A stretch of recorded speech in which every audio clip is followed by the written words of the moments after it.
30 വർഷം മുമ്പ് സംഭവിച്ച സംഭവം എന്താണെന്നോ? At the birth of the Lord Jesus Christ, Herod the Great, the king, died. കർത്താവായ യേശുക്രിസ്തുവിന്റെ ജന്മസമയത്ത് ഹെരോദാവ് രാജാവ് മരിച്ചു.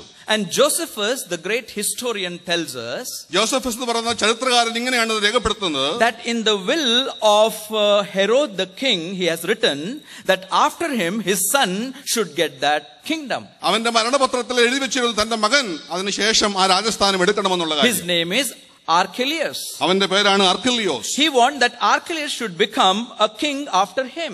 അവന് ശേഷം അർക്കിലിയോസ് ആ രാജസ്ഥാനം എടുക്കണം. It was written in the will of King Herod. അവന്റെ മരണപത്രത്തിൽ അതാണ് വിൽപത്രത്തിൽ അതാണ് എഴുതിയിരിക്കുന്നത്. But that kingdom is under the authority of a Roman emperor. എന്നാൽ അത് റോമൻ സാമ്രാജ്യത്തിന്റെ കീഴിലാണ് ആ രാജ്യത്വം നിൽക്കുന്നത് ഇപ്പോൾ. So if Archelaus have to, according to the will of the father, become or assume that kingdom, തന്റെ പിതാവിന്റെ ഇഷ്ടപ്രകാരം അർക്കിലോസിന്റെ രാജസ്ഥാനം ആ രാജാഭിഷേകം എടുക്കണമെങ്കിൽ he is supposed to go to Rome. അവൻ റോമിലേക്ക് യാത്ര ചെയ്യണം. He is supposed to go to Caesar. ആ സീസറിനെ പോയി അവൻ കാണണം. And from him he should receive the authority to assume the kingdom. ഈ രാജ്യത്വം അവൻ എടുക്കണമെങ്കിൽ അവന്റെ അധികാരം അനുവാദം സ്ഥാപിക്കണം. So as Archelaus goes to Caesar, അർക്കിലിയോസ് അങ്ങനെ സീസറിനെ കാണുവാൻ യാത്ര ചെയ്യുമ്പോൾ he already finds that there are 50 Judaizers visited Caesar. അതെ, അതിനു മുമ്പേ തന്നെ 50-ൽ പരം യഹൂദന്മാർ സീസറിനെ പോയി കണ്ടിരുന്നു. And this deputation of 50 men who had gone to Caesar, they were saying, don't give him the kingdom. ആ പ്രതിനിധികൾ, ആ വക്താക്കളുടെ ഏറ്റവും വലിയ ആവശ്യം അല്ലെങ്കിൽ അവകാശം എന്ന് പറയുന്നത് അർക്കിലിയോസ് രാജസ്ഥാനം കൊടുത്തിരുന്നതാണ്. Jews not only hated Herod, but also after him no more Herod should rule over them. യഹൂദന്മാർ ഹെരോദാവിനെ വല്ലാതെ വെറുത്തിരുന്നു. അതുകൊണ്ട് ഒരിക്കലും ഇനി അവന്റെ തലമുറയിൽ ആരും ഉണ്ടാവരുതെന്ന് അവർ ആശിച്ചു. So they tried to hate him and tried to show their resistance that Archelaus should not become king. അതുകൊണ്ട് അർക്കിലിയോസ് യാതൊരു കാരണവശാലും അവരുടെ രാജാവാകുവാൻ പാടില്ല എന്ന് അവർ അവകാശിച്ചു. But in spite of their so much of resistance, അവരുടെ ആ പ്രതിഷേധം നിൽക്കുമ്പോൾ തന്നെ we find Caesar permitted Archelaus to have that position. എന്നാൽ സീസർ അർക്കിലിയോസിന്റെ രാജസ്ഥാനം കെടുക്കണമെന്ന് ആഗ്രഹിച്ചു. Not directly as a king, ഒരു രാജാവായിട്ട് നേരെ അഭിഷേകം ചെയ്യുകയല്ല, but something lesser than that was handed over to this man. അതെ, അതിലും കുറഞ്ഞ ഒരു പദവി അവനെ എത്തിക്കുവാൻ തക്കോണം ശ്രമിച്ചു. Archelaus returns back to a place which is very much in Jericho. അതെ, അർക്കിലിയോസ് മടങ്ങി വരുന്നു. അത് ഏകദേശം യെരിക്കോയിലാണ്. And he builds his big palace there. അവിടെ ഒരു ഹേമന്ത കൊട്ടാരം അവനോട് പണിയുന്നു. He assumes his authority there. അവിടെ അവന്റെ രാജ്യത്വം അവൻ അവിടെ അവകാശപ്പെടുന്നു. And Archelaus deals so badly with these people who were hating him. അവനെ വെറുക്കുന്ന ഇത്തരമുള്ള ആളുകളുമായിട്ട് അവൻ ഇടപെടുവാൻ പോകുകയാണ്. Even the high priest of those days, he has dealt with them severely. അതെ, അന്നത്തെ മഹാപുരോഹിതന്മാരോട് പോലും അവൻ അങ്ങനെ ഇടപെടേണ്ടി വന്നു. But he supported and rewarded those who were from his side. അവന്റെ വശത്ത് നിന്ന പൗരന്മാരെ അവൻ സഹായിക്കുകയും അവരെ പിന്താങ്ങുകയും ചെയ്തു. And you will be surprised, the parable that the Lord is telling, probably just near to that palace itself. ഒരുപക്ഷേ ആ കൊട്ടാരത്തിന്റെ അടുത്ത് നിന്നായിരിക്കും ഈ ഉപമ കർത്താവ് പറയുന്നത്. So taking the reference of this preview of the historical incident that happened 30 years before there, 30 വർഷങ്ങൾക്ക് മുമ്പ് സംഭവിച്ച ആ ചരിത്രപരമായ ആ ആമുഖത്തോടുള്ള ബന്ധത്തിൽ the Lord is referring to a noble man.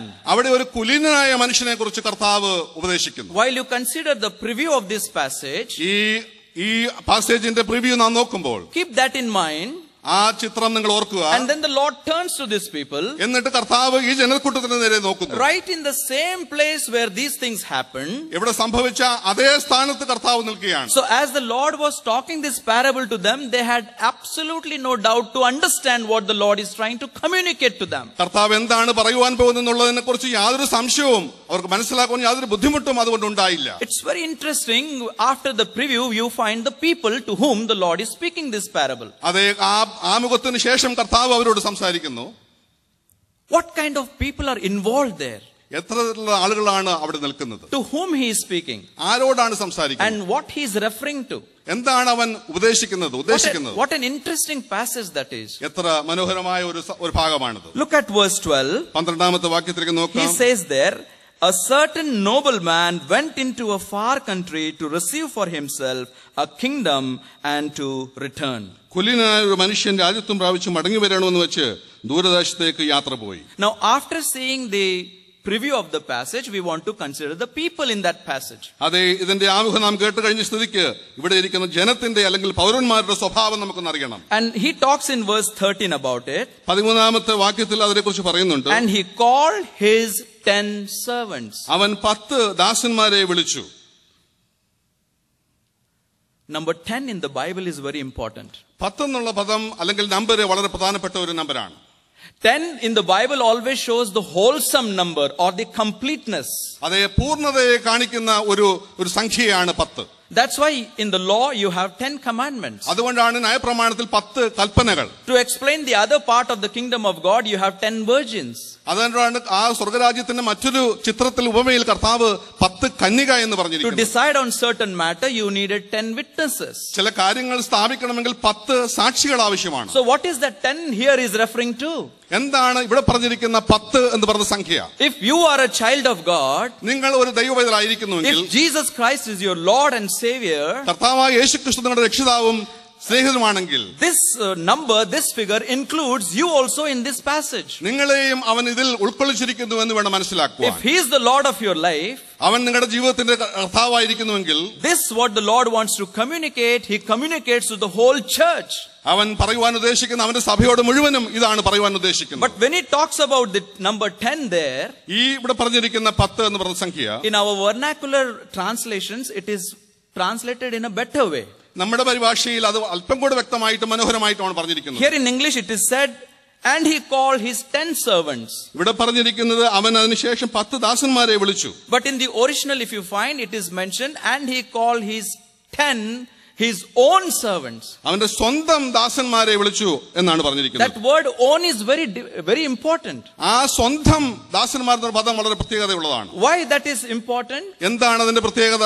Because there is a comparison made with this own and the rest of the people. അതെ, അവന്റെ സ്വന്തവും അല്ലാത്തവരുമായ ഒരു ബന്ധം അല്ലെങ്കിൽ താരതമ്യ പഠനം അവിടെ വെച്ചിട്ടുണ്ട്. Verse 14 says, 14ാമത്തെ വാക്യം, but his citizens hated him. അവന്റെ പൗരന്മാരോ അവനെ പകച്ചു. Do you see the difference there? അവിടെ നിങ്ങൾ വ്യത്യാസം മനസ്സിലാവുന്നുണ്ടോ? There are his citizens there, അവന്റെ പൗരന്മാർ അവന് ചുറ്റും, but here are his own 10 servants there. അതിന് നടുവിൽ അവന് ചുറ്റും 10 അവന്റെ സ്വന്തം ദാസന്മാർ. From among the citizens, these are the ones who are the cream chosen by him. ആ പൗരന്മാരുടെ നടുവിൽ അവന്റെ സ്വന്തം എന്ന് പറയുന്ന 10 പേർ.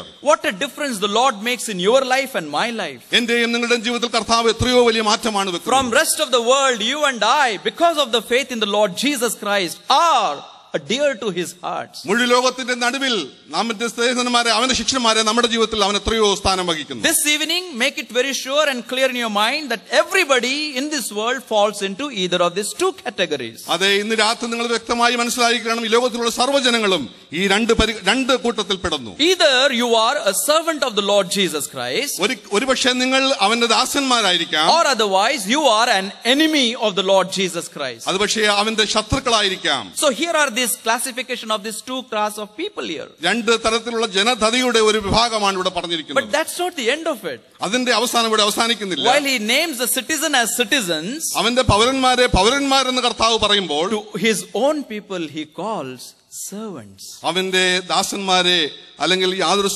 ദാസന്മാരെന്നാണ് പറഞ്ഞിരിക്കുന്നത്. In the original, the word is doulos. അതിന്റെ ഒറിജിനൽ ഭാഷ ഡൂലോസ് എന്നാണ്. And the meaning of the word doulos means bond servant. അതിന്റെ അർത്ഥം എന്ന് പറഞ്ഞാൽ യാതൊരു സ്വാതന്ത്ര്യമില്ലാത്ത അടിമയെന്നാണ്. A bond slave.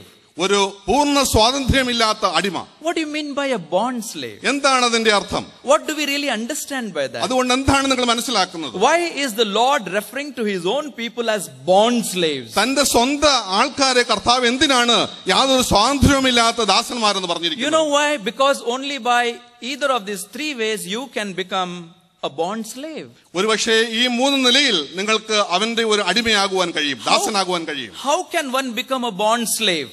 എങ്ങനെ ഒരാൾക്ക് ഒരു അടിമയാകുവാൻ, അവന്റെ സ്വന്തം അടിമയാകുവാൻ കഴിയും? First, by being bought, by paying a price. ഒരുപക്ഷേ വില കൊടുത്ത് വാങ്ങിക്കുന്ന ഒരു പദവി, ഒരു സ്ഥാനമാണത്. By being bought, you can become a slave, a bond slave. അങ്ങനെ വില കൊടുത്ത് വാങ്ങിക്കുന്ന ഒരു സ്ഥാനമാണ് ആ അടിമ എന്ന് പറഞ്ഞ സ്ഥാനം. So in those days they had the slave markets. അങ്ങനെയുള്ള അടിമ ചന്തകൾ അവിടെ ഉണ്ട്. And the man who would like to buy the slaves would go to the market, pay the price and buy him. അങ്ങനെ അടിമകളെ വാങ്ങിക്കണമെങ്കിൽ അവിടെ ചെന്ന് പണം മുടക്കി ഒരു അടിമയെ അവന് ഇഷ്ടമുള്ളവനെ വാങ്ങിക്കും. So by being bought, you can become a slave. അങ്ങനെ വില കൊടുത്ത് വാങ്ങിച്ച ഒരു അടിമ. Secondly, by being born into the house of the master, by being born, you can become a slave. ഒരു അടിമാനന്റെ ഭവനത്തിൽ ജനിച്ച ഒരു അടിമയായിട്ട് ഒരു പക്ഷേ ആയിത്തീരാൻ But പറ്റും. the third thing we find is by being bound in the contract, you can become a bond slave. ഒരു ഉഭയസമ്മതത്തോടു കൂടി സമ്മതിച്ചുകൊണ്ട് കയറുന്ന ഒരു അടിമയാകുവാനും കഴിയും. I just said three things. ഞാൻ 3 കാര്യങ്ങൾ പറഞ്ഞു. And I wish you to remember this. ഇത് നിങ്ങൾ ഓർക്കണമെന്നാണ് ഞാൻ ആഗ്രഹിക്കുന്നത്. By being bought, you become a bond slave. നിങ്ങളെ വില കൊടുത്ത് വാങ്ങിച്ചത് കൊണ്ട് ഒരു അടിമയാകാം. By being born, you can become a bond slave. ഒരു അതിന്റെ ജനിച്ചത് കൊണ്ട് ഒരു അടിമയായി ജനിക്കാം. And thirdly, by being bound by the contract by yourself, you become a bond slave. സ്വമനസാൽ നിങ്ങൾ കൊടുത്ത അനുവാദ പ്രകാരം കരാറ് പ്രകാരം ഒരു അടിമയായി തീരാം. That means the servant would come and say, pour my ears and I want to devote my life to my master. അങ്ങനെ ഒരു ദാസന് വേണമെങ്കിൽ ഇത് പറയാം, എന്റെ കാത് കുഴിച്ചുകൊള്ളൂ, ഞാൻ നിന്റെ ദാസനാകാം, അടിമയാകാം എന്ന് പറയാം. When I think of these three aspects, ഈ 3 വശങ്ങൾ ഞാൻ ചിന്തിക്കുമ്പോൾ I just wonder about this noble man and his work in the lives of his servants. അതെ, അത് ഞാനിത് കാര്യങ്ങൾ ചിന്തിക്കുമ്പോൾ ഈ കുലീനനായ മനുഷ്യനും അവന്റെ പ്രവൃത്തിയെക്കുറിച്ച് ഞാൻ ചിന്തിക്കുകയായിരുന്നു. Because when you consider the interpretation part of this passage, ഈ പാസേജിന്റെ ആ അർത്ഥങ്ങളിലേക്ക് നാം കടക്കുമ്പോൾ there is absolutely no doubt that this noble man is no one else but the Lord Jesus Christ. നമുക്കറിയാം ഈ കുലീനനായ മനുഷ്യൻ മറ്റാരുമല്ല, നമ്മുടെ കർത്താവായ യേശുക്രിസ്തു മാത്രമാണ്. Beloved, he has gone to a far country. അവൻ ഒരു ദൂരദേശത്തേക്ക് പോയി. He is going to receive the kingdom there. അവൻ അവിടെ പോയി അവൻ രാജ്യത്വം പ്രാപിക്കും. Until he returns, the kingdom will not be assumed. അതെ, അവൻ മടങ്ങി വരുവോളം അവന്റെ രാജ്യത്വം അവന്റെ കയ്യിൽ ആയിട്ടില്ല. He is a king, no doubt, with a noble birth. അവൻ ജന്മനാ ജനിച്ചത് തന്നെ ഒരു ദൈവമായിട്ടാണ്, അല്ലെങ്കിൽ രാജാവായിട്ടാണ്. But his noble coronation has not yet taken place. അവന്റെ രാജാഭിഷേകം ഇതുവരെയും ഉടലെടുത്ത് കഴിഞ്ഞിട്ടില്ല, ആയിട്ടില്ല. So there is an intervening period, a gap in between. അതിനിടയ്ക്ക് ഒരു ഇടക്കാല സമയം, ഒരു കാലഘട്ടമുണ്ട്. But within that gap, he has done something as far as his servants and slaves are concerned. അതെ, അതിനിടയ്ക്ക് അവന്റെ ദാസന്മാർക്ക് വേണ്ടി, അവന്റെ അടിമകൾക്ക് വേണ്ടി, ദാസന്മാർക്ക് വേണ്ടി അവൻ എന്തൊക്കെയോ ചെയ്തിട്ടുണ്ട്. Please bear in mind, he calls them his own dear servants. അവരെ അവൻ വിളിക്കുന്ന പേരാണ് അവന്റെ സ്വന്തം ദാസന്മാർ. You know why I say that again? ഞാൻ എന്തുകൊണ്ടാണ് വീണ്ടും അത് ആവർത്തിക്കുന്നത് അറിയാമോ? Because my heart is thrilled when I think of the work of the Lord Jesus Christ in the lives of his people. അവന്റെ ജനത്തിന് നടുവിൽ കർത്താവ് ചെയ്തിരിക്കുന്ന മഹത്വകരമായ വേല ഓർക്കുമ്പോൾ എന്റെ ഹൃദയം നന്നായി നിറയുകയാണ്. You and I were in that slave market. ഞാനും നിങ്ങളും ആ അടിമച്ചന്തയിലായിരുന്നു. To be sold to somebody. ആർക്കു വേണ്ടിയോ വിൽക്കപ്പെടുവാൻ വേണ്ടി നിൽക്കുന്ന ചന്തയിൽ നിൽക്കുന്നവരായിരുന്നു. Who was our master? നമ്മുടെ യജമാനൻ ആരായിരുന്നു? Sin was our master. നമ്മുടെ പാപം അല്ലെങ്കിൽ പാപത്തിന്റെ ഉടവനായിരുന്നു നമ്മുടെ ഉടവൻ. Satan was our master. പിശാചായിരുന്നു നമ്മുടെ ഉടവൻ. Anybody looking to your life and my life would never pay the price to buy us. നമ്മുടെ ജീവിതം കണ്ട് ആർക്കും ഒരു വില കൊടുത്ത് നമ്മെ വാങ്ങിക്കുവാനുള്ള ഇഷ്ടം തോന്നുമായിരുന്നില്ല. We can frail as we are. നമുക്ക് ഇതുപോലെ നിൽക്കുവാൻ കഴിഞ്ഞേക്കാം. Useless and tainted is our life. യാതൊരു വിലയും നന്മയുമില്ലാത്തവരായി നിൽക്കാം. Kept in the slave market. അതെ, ആ അടിമച്ചന്തയിൽ കാവൽ കൊണ്ട് നിൽക്കാം. There comes the Lord Jesus Christ. അവിടേക്കാണ് കർത്താവായ യേശുക്രിസ്തു നടന്നു വരുന്നത്. And he says, who is this? അതാരാണെന്ന് കർത്താവ് ചോദിക്കുന്നു. I want to buy him. അവനെ എനിക്ക് വേണം, I want to pay the price. അതിനുള്ള വില ഞാൻ കൊടുക്കാം. When I consider he paying the price of my soul to redeem me, it's something great. എന്റെ ആത്മാവിന്റെ വില കൊടുക്കുവാൻ അവന് മനസ്സായി എന്ന് ചിന്തിക്കുമ്പോൾ അത് എത്രയോ ഭാഗ്യമെന്ന് ഞാൻ ഓർക്കുകയാണ്. Because if I am the master, ഞാനായിരുന്നു യജമാനനെങ്കിൽ, and if I want to buy a slave from the slave market, ആ അടിമച്ചന്തയിൽ ഒരു അടിമയെ എനിക്ക് വാങ്ങിക്കണമായിരുന്നുവെങ്കിൽ, if I pay $10, I will make sure that he returns to me or is useful to me for thousands of dollars. അതെ, ഞാൻ $10 കൊടുത്ത് അവൻ വാങ്ങിക്കുവാണെങ്കിൽ അവൻ ആയിരക്കണക്കിന് രൂപയുടെ വില അവന് തിരിച്ചു തരുവാൻ കഴിവുള്ളവനാകണം, പ്രാപ്തിയുള്ളവനാകണമെന്ന് ഞാൻ വിചാരിച്ചു. I will look at him how built up he is. അവൻ എത്രമാത്രം ശാരീരികമായി വലിപ്പമുള്ളവനെന്ന് ചിന്തിക്കും. How skillful he is. അവൻ എന്തുമാത്രം കഴിവുകളുണ്ടെന്ന് ഞാൻ നോക്കും. In what all jobs I can make use of him in my place. അവനെ കൊണ്ട് എന്തെല്ലാം അടിമവേല ചെയ്യിക്കാമെന്ന് ഞാൻ നോക്കും.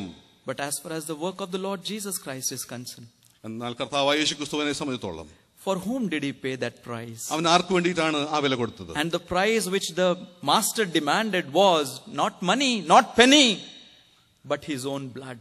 അടിമയുടെ ഉടമയായ പിശാച് ചോദിച്ചത് പണമല്ല, നാണയങ്ങളല്ല അതിന് വിലയായി ചോദിച്ചത്. So the word redemption is very familiar to us. അവിടെയാണ് വീണ്ടെടുപ്പ് എന്ന് പറഞ്ഞ വില വരുന്നത്. To redeem us